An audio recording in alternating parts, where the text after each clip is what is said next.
మన ప్రభువును రక్షకుడైన యేసుక్రీస్తు పరిశుద్ధ నామమునందునాలు ప్రియదేవుని సంగమ ప్రియదేవుని బిడ్డలారా మన కాల సమయం దేవుని వాక్యాన్ని ధ్యానించడానికి ముందుగా ప్రార్థన చేసుకుందాం. ప్రార్థన. కృపగల తండ్రి, దయగల మహేశాని బంగారు పాదాలకు లెక్కలేని వందనాలు, స్తుతులు, స్తోత్రములు. గతించిన రాత్రి అంతా నీ రెక్కల చాటును కాచి కాపాడి సంరక్షించిన దేవ మన కాల సమయం సజ్జల లెక్కని చేరి ప్రార్థించుండగా వాక్యమైన దేవుడు వాక్యం ద్వారా నాతో మాతో మాట్లాడి మీరే మహిమ గంతా ప్రభావాలు పొందమని యేసునామమున అడుగుచున్నాము తండ్రి. ఆమె. ప్రియదేవుని సంగమ ప్రియదేవుని బిడ్డల ఎడదమ్మకు ఏర్పాటు చేయన దేవుని వాక్య భాగము ఆదికాండము 21వ అధ్యాయము 9 నుంచి 21 వచనాలు ధ్యానం చేసుకుందాము.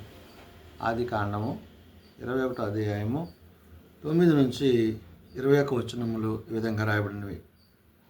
అప్పుడు అబ్రహామును ఐగుప్తీయులైన హాగరు కనిన కుమారుడు పరిహసించుట శారా చూచి, ఈ దాసిని దీని కుమారుని వెళ్ళగొట్టుము, ఈ దాసి కుమారుడు నా కుమారుడైన ఇస్సాకుతో వారసుడై ఉండడని అబ్రహాముతో అనెను. ప్రియదేవుని సంగమ ప్రియదేవుని బిడ్డలారా, భక్తుడైన అబ్రహాము తన భార్య అయిన శారా దేవుడు వారికి వృద్ధాప్యమందు కలుగజేసిన బిడ్డను బట్టి నేడు శారా మరి తన పనికత్తె అయిన మరి తాను ఎంచుకుని తెంచుకున్న ఆ యొక్క స్త్రీ ఆగర్ ఎవరైతే ఉందో ఆ ఆగరుకు కలిగిన కుమారుని విషయంలో అభ్యంతరాన్ని తెలియజేస్తుంది. అందుకని ఇక్కడ తెలియబడిన మాటలు మనం చూసినప్పుడు ఆ పిల్లవాడు పెరిగి పాలు విడిచినాను, ఇసాకు పాలు విడిచిన దినమును అబ్రహాము గొప్ప విందు చేశాడు. అంటే ఇసాకు పుట్టినప్పుడు దేవుడు గొప్ప విందు చేశాడు. ఆ తర్వాత ఆ విందు తర్వాత జరిగిన సంఘటనని మనం చూసినప్పుడు అప్పుడు అబ్రహామునకు ఐగుప్తీయురాలైన హాగరు కనిన కుమారుడు పరిహసించుట శారా చూచి అంటుంది. అంటే ఈ హాగరుకు కనిగిన ఈ కుమారుడు ఎవరైతే ఉన్నాడో ఆ కుమారుని విషయంలో మరి శారా ఏమాత్రమునో అంగీకరించిన పరిస్థితి. అంత మాత్రమే కాదు, అక్కడ తాను మరి ఎంచుకుంటున్న విషయాలు ఏంటంటే ఈ దాసిని దీని కుమారుని వెళ్ళగొట్టుము, ఈ దాసి కుమారుడు నా కుమారుడైన ఇస్సాకుతో వారసుడై ఉండడని అబ్రహాముతో అనెను. మరి బిడ్డలు లేనప్పుడు మరి ఆమెను తీసుకొచ్చి ఆమెకు సంతానం కలిగినప్పుడు తర్వాత మరి శారా చాలా ఇబ్బందులు పడ్డది. అయితే ఇప్పుడు కొడుకు వచ్చిన తర్వాత తన పరిస్థితి మారిపోయింది. ఇక్కడ ఏమంటుంది ఆమె, అతని కుమారుని బట్టి ఆ మాట అబ్రహామునకు మిక్కిలి దుఃఖము కలుగజేసెను. చూడండి, ఎప్పుడైతే శారా ఈ విధంగా హాగరు యొక్క బిడ్డ విషయంలో ఆ విధంగా మాట్లాడిందో అది అబ్రహాము మనస్సుకి ఎంతో వేదన కలిగించిన పరిస్థితిగా ఉన్నదనే విషయాన్ని వాక్యము సెలవిస్తుంది. అయితే దేవుడు ఈ చిన్నవాణ్ణి బట్టి నీ దాసిని బట్టి నీవు దుఃఖపడవద్దు, శారా నీతో చెప్పు ప్రతి విషయంలో ఆమె మాట వినుము అంటున్నాడు. అయితే అబ్రహాము మనస్సు మరి వేదన పరిస్థితికి వచ్చినప్పుడు దేవుడు వెంటనే అబ్రహామును ధైర్యపరుస్తూ అంటున్నాడు, నువ్వు బాధపడకు, మొదటి నీ భార్య మాట విను, ఆమె చెప్పింది చేయి, ఆమె చెప్పింది చేసి ఆ తర్వాత ఆ స్త్రీని ఆ బిడ్డని ఏం చేయాలో నేను నీకు తెలియజేస్తానంట. అంటే దైవ సహాయము కలిగిన అబ్రహాము ఇక్కడ మరి శారా యొక్క మాటలకు మరి విని మరి ఎప్పుడైతే ఈ హాగర్ను తీసుకున్నాడో ఆ హాగర్ కలిగిన బిడ్డ విషయంలో మరి తాను నేడు గర్భవతి అయి కుమారుని కన్నప్పుడు ఇస్సాకుని కన్నప్పుడు తాను ఎంతో మరి ఇటువంటి తత్వాన్ని కలిగి ఉంది.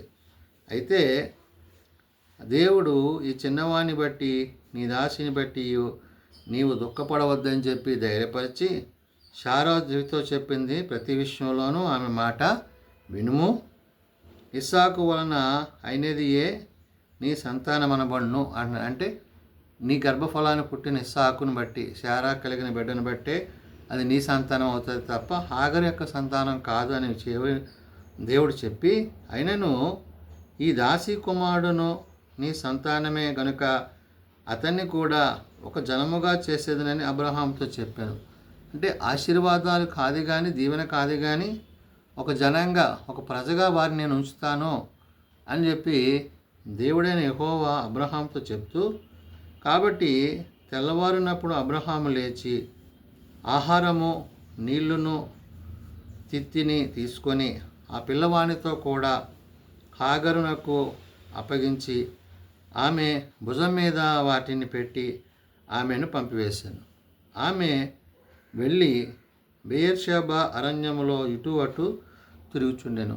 ఎప్పుడైతే శారా ఒక నిర్ణయానికి వచ్చిందో ఆ నిర్ణయ ప్రకారం మరి హాగర్ని, ఆ బిడ్డని మరి తనకు కావాల్సిన ఆహారాన్ని సమృద్ధిగా ఇచ్చేసి పంపించేయడంతో వాళ్ళు ప్రయాణమై ఎక్కడి దాకా వచ్చారంట, వారు వెళ్ళి బెయేర్షెబా అరణ్యములో ఇటు అటు తిరుగుచుండి ఈ బెయేర్షెబా అరణ్యానికి తాను చేరుకుంది. అప్పుడు ఆ తిత్తిలోని నీళ్లు అయిపోయిన తరువాత ఆమె ఒక పొద కింద ఈ చిన్నవాడిని పడవేసి, అంటే హాగరు తన కొడుకుని ఏం చేసిందంట, అక్కడ వచ్చిపెట్టేసి ఈ పిల్లవాని చావు నేను చూడలేనని అనుకొని వింటివేత దూరము వెళ్ళి అతన్ని ఎదురుగా కూర్చుండాను. ఆమె ఎదురుగా కూర్చుండి ఎలుగెత్తి ఏడ్చాను. మరి తనలో ఉన్న సంతోషము, ఆనందం అంతా కూడా ఎప్పుడైతే శారా ఆ విధమైన నిర్ణయాలు తీసుకుందో అది తన వేదన కలిగించింది. తర్వాత ఆ బిడ్డను తీసుకుని వెళ్ళిపోయిన తర్వాత ఆ బిడ్డ యొక్క మరి పరిస్థితిని చూసి, ఆహారం పెట్టలేని పరిస్థితిని చూసి ఆ బిడ్డను తాను అక్కడ వదిలిపెట్టేసి ఆ బిడ్డ చావు నేను చూడలేనని చెప్పి దూరంగా ఉండి కనిపెడుతుంది. అయితే దేవుడు ఆ చిన్నవాని మొర వినెను. అంటే ఎప్పుడైతే ఆ చిన్న బిడ్డ ఏడుస్తున్నాడో వెంటనే దేవుడు ఏం చేశాడంట, ఆ బిడ్డ మొర వినెను. అప్పుడు దేవుని దూత ఆకాశము నుండి హాగర్ని పిలిచి, హాగరు నీకేమి వచ్చినది, భయపడకము, ఆ చిన్నవాడు ఉన్న చోట దేవుడు వాని స్వరము విని ఉన్నాడు అంటుంది. అంటే దూత వచ్చి ధైర్యపరుస్తుంది. ఎందుకని ఆమె కూడా అబ్రహాము యొక్క మరి సంబంధమైన వ్యక్తి కాబట్టి, అంటే శారా అంతటిది కాకపోయినా మరి శారా యొక్క మాట విని హాగరును తెచ్చుకున్నాడు కాబట్టి ఇప్పుడు దేవుడు అబ్రహాముకు కలిగిన ఈ కుటుంబాన్ని కూడా విడవకుండా మరి సంరక్షిస్తూ మరి దేవుడు వారిని కాపాడుతున్నాడు. అందుకనే హాగరు నీకేమి వచ్చిందని చెప్పి దూత ప్రశ్నించడము, భయపడకని చెప్పడము, ఆ చిన్నవాడున్న చోటికి దేవుడు వాని స్వరం విని ఉన్నాడు కాబట్టి నీవు లేచి ఆ చిన్నవాణ్ణి లేవనెత్తి నీ చేత పట్టుకొనుము, వానిని గొప్ప జనముగా చేసేదనని ఆమెతో చెప్పాను. అంటే ఇక్కడ ఆశీర్వాదం కాకపోయినా మరి జీవించడానికి కావలసిన సమస్తాన్ని ఒక గొప్ప జనంగా మరి హాగరు యొక్క బిడ్డను బట్టి కుటుంబాలను నేను ఏర్పరుస్తానని చెప్పి దేవుడు హాగరికి చెప్తున్నాడు. కాబట్టి ఇక్కడ అంత మాత్రమే కాదు, మరియు దేవుడు ఆమె కన్నులు తెరిచినందున ఆమె నీళ్లు ఓట చూచి వెళ్ళి ఆ తిత్తిని నీళ్లతో నింపుకుని చిన్నవానికి త్రాగించును. మరి తన బిడ్డకి ఆ యొక్క కళ్ళు తెరిచి చూసేటప్పటికి ఆ బిడ్డ ఉన్న ప్రదేశంలో అక్కడ నీళ్లు రావడం చూసి వెళ్ళి గబగబా తిత్తిలో నీళ్లు తెచ్చుకుని ఆ బిడ్డకి ఇవ్వడం జరిగింది. అంటే దేవుడు మనం చేసిన తప్పులు అయినప్పటికీ మనల్ని శిక్షించక, ఎందుకని మనం తీసుకునే నిర్ణయాలు ఒక్కొక్కసారి ఆయన దృష్టికి అంగీకారం కాకపోవచ్చు, అయినా కానీ క్షమించగలిగిన మనస్సు కలిగిన వాడు ఆయన కాబట్టి మరి హాగర్ విషయంలో మరి తన బిడ్డ విషయంలో అక్కడ అబ్రహామును బట్టి దేవుడు వారిని శిక్షించక వారిని సంరక్షించాడు, కాపాడాడు. అంత మాత్రమే కాదు, దేవుడు ఆ చిన్నవానికి తోడయుండెను.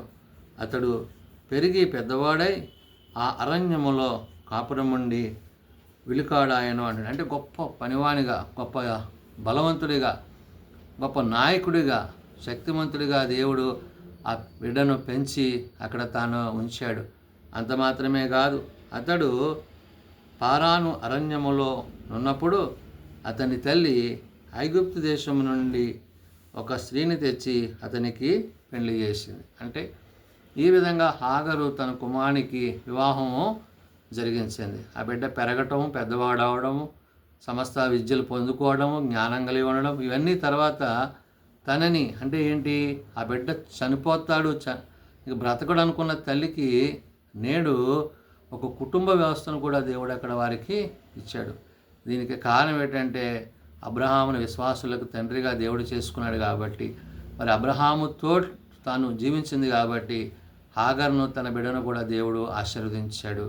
నేడు ఆయన ఒకవేళ మనం దేవునికి ఆయాసాన్ని, దుఃఖాన్ని కలిగించే పనులు ఏమైనా చేసినప్పుడు వాటి విషయంలో మనము దేవుని దగ్గర పశ్చాత్తాపడి ఒప్పుకుంటే దేవుడు తప్పక క్షమించి మన్నించి తన కృపచేత మనల్ని బలపరచునని ఈ వాక్యం ద్వారా పరిశుద్ధాత్మ దేవుడు తెలియజేసిన మాటలు. ప్రార్థన చేసుకుందాం. మమ్మల్ని మిక్కిలిగా ప్రేమించిన మా తండ్రి, కృప కలిగిన దేవా, నిజమే నాయన, మరి శారా మరి కుమారుడు కలిగినప్పుడు మరి నాయన మరి హాగర్ విషయంలో తాను తీసుకున్న నిర్ణయము ఎంతో వేదనకరమైనప్పటికీ నాయన మరి అబ్రహాము మరి ఎంతో వేదన పడినప్పుడు దేవా నీవు ధైర్యపరిచి మరి హాగర్ను తన కుమారుని సంరక్షించి కాపాడి గొప్ప జనంగా వారిని చేసి వివాహం కూడా జరిగించి ఉన్నావు. అందుని బట్టి వందనాలు అయ్యా. నువ్వెంతైనా నమ్మదగిన దేవుడవు కాబట్టి నాయన మా అతిక్రమములు మా పాపముల చేత మేము చచ్చిన వారు అయినప్పుడు మమ్మల్ని రక్షించడానికి తండ్రి నీ కుమారుని లోకానికి పంపించి నీ కుమారుని ద్వారా మీరు మాకు ఇచ్చిన యొక్క రక్షణను మేము కొనసాగించుటకు సహాయం తెచ్చండి.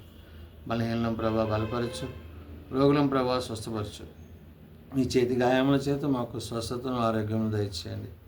ఎట్టి బలహీనతలు ఏలుబడి కాకుండా మీరే సంరక్షించండి. చిన్నబిడ్డలు, యవనులు, పెద్దలు, వృద్ధులు ప్రతి వాని తరగతుల చొప్పున ఆశీర్వదించి దీవించండి. దాని మీద 4 వివాహదనాల కొడుకుల కుటుంబాన్ని ప్రత్యేకపరిచి నీ రాకడకు సిద్ధపాటు మా అందరికీ దయచేయమని ప్రభావ జరుగుతున్న యొక్క యుద్ధ పరిస్థితులన్నిటినీ నిమ్మలింపజేసి సమాధానపరిచి దేశాల మధ్య సమాధానం అనుగ్రహించమని మహిమా ఘనత ప్రభావాలు మీరే పొందుకొనమని యేసునామమున ప్రార్థించి పెట్టుకుంటున్నాం తండ్రి. ఆమేన్. పరలోకమందున మా తండ్రి, నీ నామం పరిశుద్ధపరచబడుగాక, నీ రాజ్యం వచ్చుగాక, నీ చిత్తం పరలోకమందు నెరవేర్చినట్లు భూమి మీద నెరవేరగాక. మా దినాలను మాకు దయచేయండి. వేళ ప్రార్థన చేసిన వారిని మేము క్షమించిన ప్రకారం మా ప్రార్థనలను క్షమించు. శోధనలో ఏకాదశులను తప్పించు. రాజ్యము, శక్తి, మహిమ నిరంతరం నీవే అవుతుంది. ఆమేన్. మన పరమ తండ్రి దేవుని ప్రేమ, ప్రభువైన యేసుక్రీస్తు కృప, ఆదరణకర్త అయిన పరిశుద్ధాత్మ సహాయము సదా తోడేండి సంరక్షించునుగాక.